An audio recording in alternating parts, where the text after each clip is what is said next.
Okay, so hey guys, and welcome back to another predictions video, and in today's video I'm going to be predicting the Yoshida versus Metcalf fight. And so if you're new around here and you haven't yet subscribed, please do so, like the video if you do need to like the video, and let's get straight into it. So going into this fight, Yoshida is 17-4 with no KOs, and Metcalf is 13-4-1 with 2 KOs.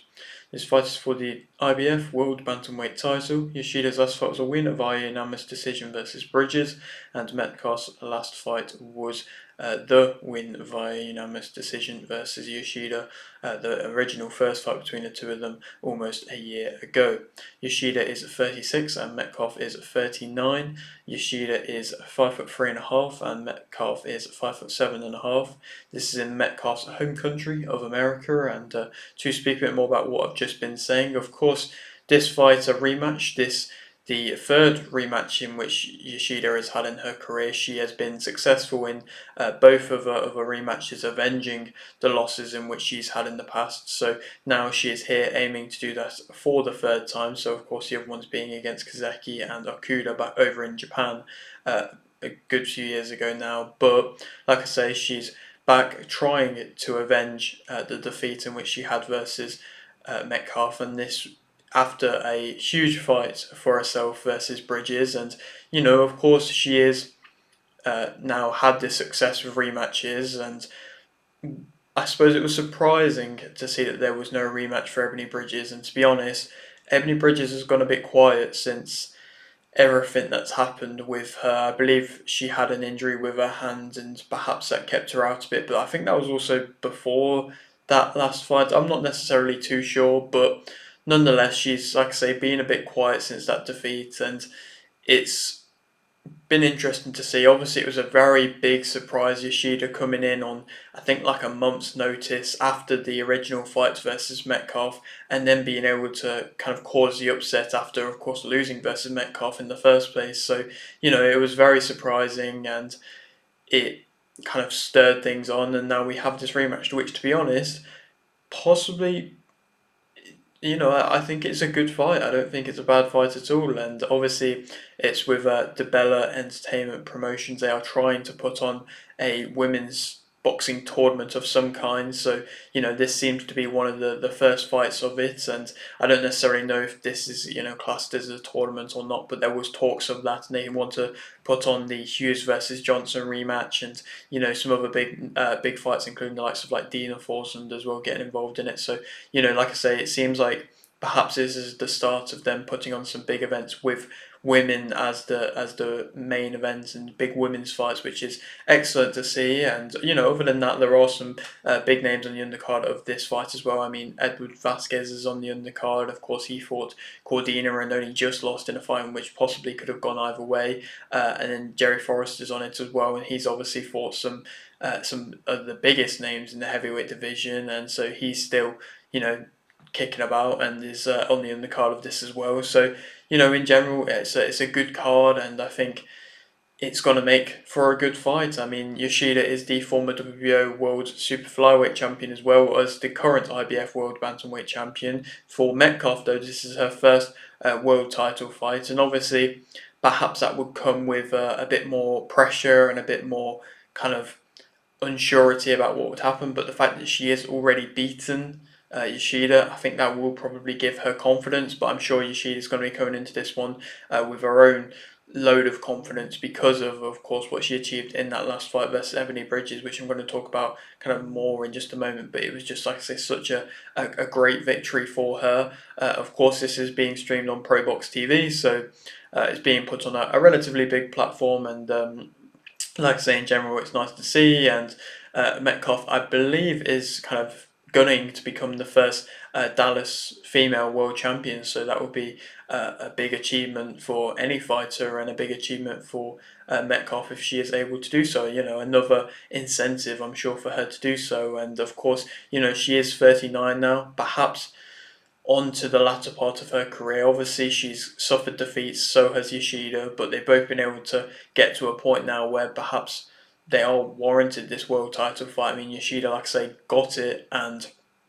was the underdog to kind of go and get it, but now is got it, and now of course deserves it more than ever. And Metcalf, and is giving kind of Metcalf this rematch opportunity, even though she of course won the first one, Metcalf, which is of course surprising. But Metcalf, she suffered some defeats in the past, which perhaps haven't always been amazing, and she's had a couple of wins which have been a bit close, and perhaps people are thinking, maybe she didn't deserve to win and things like that. But I think she's going to be, like I say, more than determined and more than up for this fight. And of course, there is a huge height difference. I think that is the case for a lot of fights in which Metcalf has. She's big for the weight and isn't perhaps the physically strongest out of all the fighters. And to be fair, you probably wouldn't have said Yoshida is the physically that strong, but she was able to really show a lot of physicality in that fight versus Bridges. So height doesn't really matter. I think, like I say, Yoshida was able to show a lot of physicality and was really kind of able to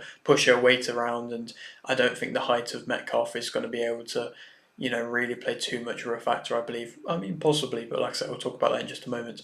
Yoshida, as a fighter, she's got solid movement, and at the start of the fight versus Bridges, she was able to move relatively well and was trying to pick off the shots early on, and there isn't really too much footage of the fights from the original fight between Yoshida and Metcalf, so I ain't really able to go off too much of that, which is unfortunate. But like I said, we've got a lot to go off kind of from that last performance versus Bridges, and if she is able to perform like that, then this is perhaps what I would say you are to expect. I think she won't be bullied. She definitely won't be bullied. She definitely won't be pushed back, and like I said, that's something in which she was able to really show well, and she kind of showed that she could deal with physicality. Like I said, I don't think Metcalf is that physical, and so I think perhaps stylistic wise, this might not be the best fight for Yoshida, but she was able to show that she can deal with physicality. She won't be bullied. She was getting the better of pretty much every exchange, and shows that she can get the better of every exchange. And I think she definitely did grow in confidence throughout the fight. She's got good timing. She was able to catch Bridges coming in a lot of the time. Bridges was often walking onto shots, but Yoshida was there to time her with the overhands. Perhaps, of course, they're not really the strongest or the most powerful, but they're, like I say, well-timed shot that she was able to catch her with continuously.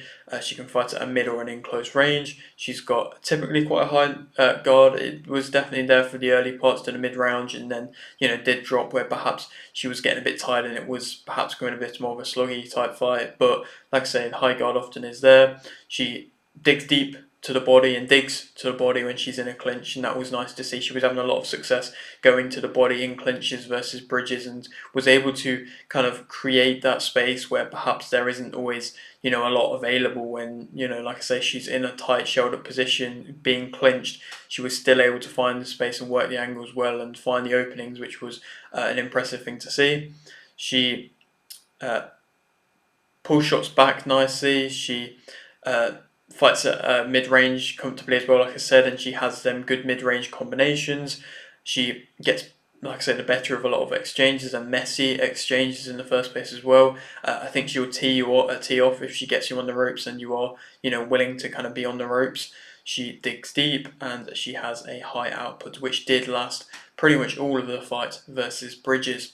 Negatives about her, I think finding the range with her jab can sometimes be a bit of a problem. I think she ducks her head down quite a bit. I think she definitely rushes in. Her on the front foot, I don't necessarily know how amazing that is. I don't know how good her actual offense is. Obviously, Bridges was bringing the fight a lot to her and was walking towards her a lot of the time, so she didn't really have to rush in too much or go too attacking. But I think Metcalf isn't going to do that. So, like I say, stylistic wise, this could possibly be a bad matchup for Yoshida.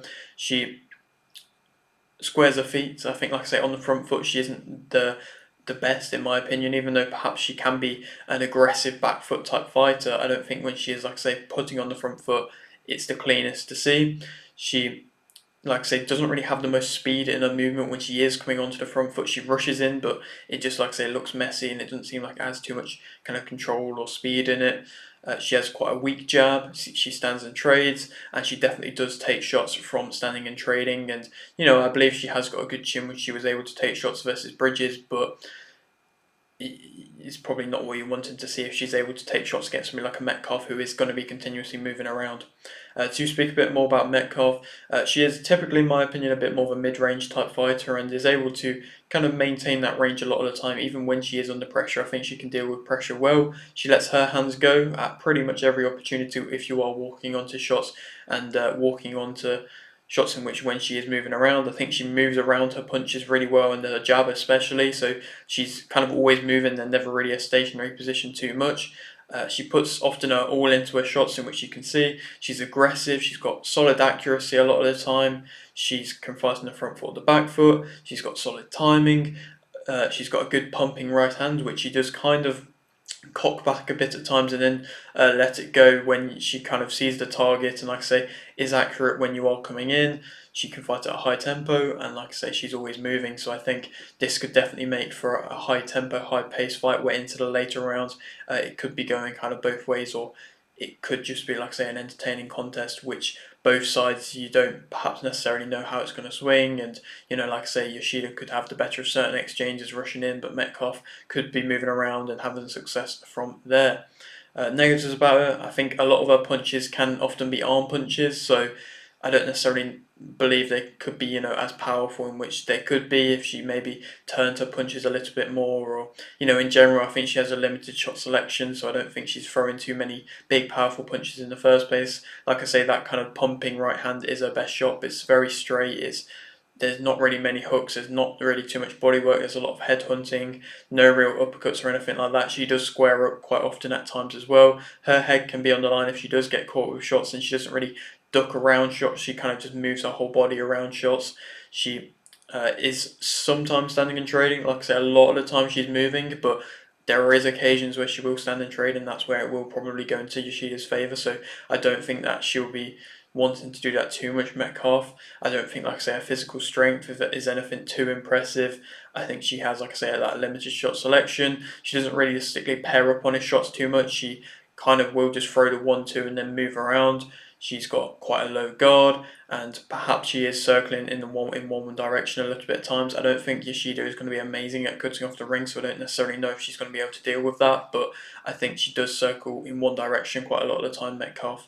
Yoshida is the favourite for this fight, and I think that Metcalf will win via majority decision. I think, or split decision. I think it's going to be a very close contest. Like I say, I think Yoshida is going to be trying to force it on the front foot, but I think stylistically she's going to struggle with Metcalf continuously moving, and the confidence in which I'm sure Metcalf is going to have coming into this. She's going to let her hands go. Like I say, if she can land that consistent pumping right hand, perhaps if Yoshida does drop her guard a bit into the later rounds or to the mid to later rounds, if she does get frustrated or if she starts rushing in and things like that, I think Metcalf could definitely find success with her timing and her accuracy. And like I say, Yoshida will probably be able to have certain exchanges of messy exchanges, as I think she's going to try and make it messy. And, like I say, I think she's going to have certain success from there. But inevitably, I think Metcalf is, like I say, just about going to be able to wedge out that points decision, and it's going to be another close fight where, perhaps we could even see it for a third time, but I'm not necessarily too sure if that will be the case. Who she could go on to fight next if she is able to be successful in this fight. Of course, Bridges is still an option. We still don't realistically know what's happening there.